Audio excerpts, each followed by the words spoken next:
bonjour à toutes et à tous et bienvenue dans votre 3e JT. Alors, très chers camarades, la journée d'hier a été longue. Que dire de celle d'aujourd'hui qui vous attend, qui sera copieuse également. Nous sommes ici, dans l'espace partenaire, espace au sein duquel vous pouvez trouver dans les divers stands l'intégralité du matériel nécessaire pour un militantisme efficace au quotidien. Et notamment au stand de la fédération, notre fédération, un nombre incalculable de livrets comme celui sur l'égalité professionnelle ou encore celui sur les assises de l'industrie, mais également le livret conférence CE-CC-GPF. C'est votre espace, alors profitez-en. Et d'un point de vue du JT, c'est parti. Bonjour Tennessee. Bonjour. Tu es intervenue hier matin dans le cadre du débat général. Oui, c'est impressionnant, j'étais un peu tremblante tout ça, mais c'est cool. Et j'avais envie de montrer tout simplement que je suis jeune et moi aussi je veux me défendre, moi aussi je veux me battre. Malheureusement le métier est difficile, les guichets ferment, mais comme on dit, il faut garder espoir et se battre en fait pour le service public. Enfin, montrer ce que vous avez dans le ventre, la rage au ventre et voilà, battez-vous, c'est le plus important. Bien, merci Tennessee. Moi, je vous en prie. Et bon congrès. Bon congrès à vous. Tu t'es fait le porte-parole de ton syndicat sur cette question particulière des contractuels dans l'entreprise. Grâce à pas mal de soutien de part de notre CGT, etc. et surtout pour les contractuels, ils ont mis en place un guide du contractuel qui nous aide pas mal au niveau de l'embauche et même par rapport même à mon travail d'élu sur le terrain. Le plus important, c'est syndiquez-vous, battez-vous, tous ensemble. Et j'espère qu'on se retrouvera tous le 2 février, voilà, tous ensemble. Bonjour Maryse. Bonjour Florent. Et quel est ton rôle dans l'organisation ? Dans l'organisation, j'interviens essentiellement sur les questions d'égalité professionnelle entre les femmes et les hommes. J'ai fait partie de la négociation de l'accord égalité professionnelle. Donc j'interviens dans le cadre de la négociation de l'accord, dans les réunions du comité de suivi de l'accord. Au niveau du CCGPF, j'ai la chance de participer à la commission égalité pro. On pense que parce que nous ne représenterions que 25%, nous serions une minorité. Nous ne sommes pas une minorité. Nous sommes la moitié de l'humanité. Et nous sommes la moitié du salariat. Et puis on a des sujets de préoccupation sur lesquels la CGT, on intervient de manière très forte. Au niveau fédéral et confédéral, c'est combattre les violences sexistes et sexuelles dans le travail. On a besoin des compétences de tout le monde, on a besoin des qualifications de tout le monde, on a besoin du savoir-faire de tout le monde. Pour les CHSCT, les camarades, il y a un budget d'1 million d'euros dans cet accord et c'est nous, CHSCT, qui devons utiliser ce budget. Donc les camarades, vous l'aurez compris, pour de l'information, pour de la documentation, pour être plus au fait de la question de l'égalité professionnelle, rendez-vous au stand de la fédération. Si vous croisez Maryse, posez-lui quelques questions. Au cours de vos différentes pérégrinations dans les allées de ces stands partenaires, n'hésitez pas à vous arrêter au stand de l'ONCF. Adhérer à l'ONCF lorsqu'on est militant CGT, c'est important, voire même vital. D'autant plus que je crois qu'il y a quelques petits cadeaux si vous adhérez au cours du congrès. Une adhésion en direct.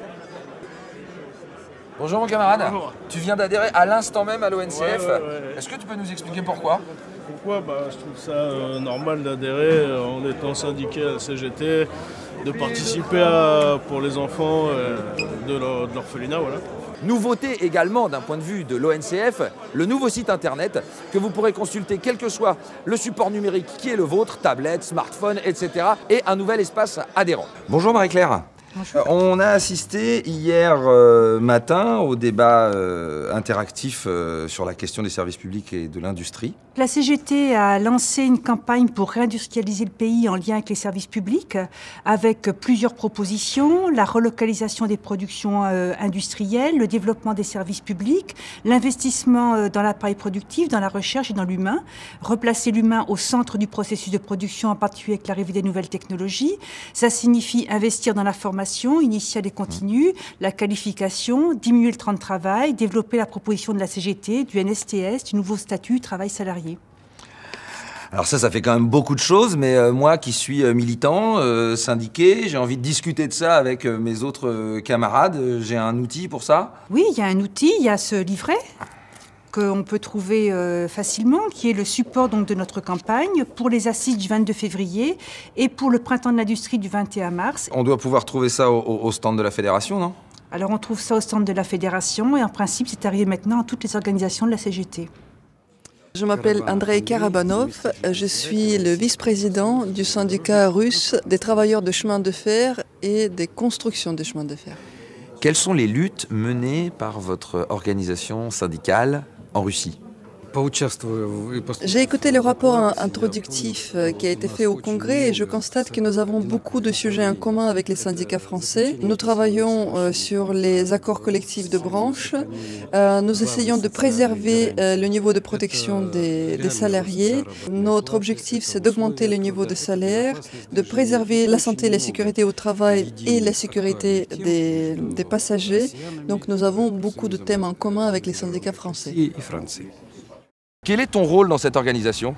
Alors, l'Organisation internationale du travail a été créée en 1919 par les États au lendemain de la Première Guerre mondiale, au lendemain aussi de la Révolution russe 1917. On va constituer une entité où siègent les États.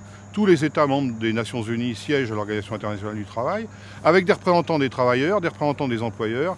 Et ils vont avoir la mission de promouvoir la justice sociale à travers le monde. Quand on imagine qu'aujourd'hui, un travailleur sur deux dans le monde n'a pas de contrat de travail. On imagine ce que ça veut dire. Le premier impact, par exemple, c'est que 73% de la population mondiale n'a pas de véritable système de protection sociale. Un travailleur sur deux n'a pas de retraite. 10% seulement des chômeurs sont indemnisés. On voit les dégâts que ça représente. Bon, le message que j'ai envie de livrer, c'est que dans l'histoire de la fédération, chaque génération a dû être confrontée à des problèmes singuliers. Même si les difficultés peuvent apparaître nombreuses, les obstacles, qu'ils se disent, nous avons une base solide pour faire face aux événements. Bernard, tu concluras notre journée de travaux? Oui, alors ne loupez pas ce rendez-vous très important du Congrès, 17h30, avec un débat, la projection d'un film documentaire très intéressant qui va vous donner plein d'informations et vous motiver sur la dimension internationale de notre syndicalisme. Voilà mes camarades, ce JT est terminé. Alors qu'est-ce que vous propose cette journée de jeudi? Eh bien, après une intervention sur le chalet Pierre Sémard, il y aura le premier débat interactif de la journée sur un sujet ô combien important, à savoir la construction des luttes. Un peu plus tard dans l'après-midi, vous sera présentée la CE fédérale, aux alentours de 16h15. Il y aura également à 17h30, et nous comptons sur vous là encore, pour intervenir, un débat sur les délégations étrangères avec la présence de notre très cher camarade Bernard Thibault. Pour terminer cette journée du jeudi, celle que vous attendez toutes et tous, je veux bien entendu parler de la soirée fraternelle. Écoutez, je vous souhaite une excellente matinée. Bons travaux à toutes et à tous. Quant à moi, eh bien, je vais me délecter de ces sublimes huîtres et de ce petit verre de vin blanc. Je sais, il est 8h30 du matin, mais quand on aime, on ne compte pas. Bonne journée mes camarades.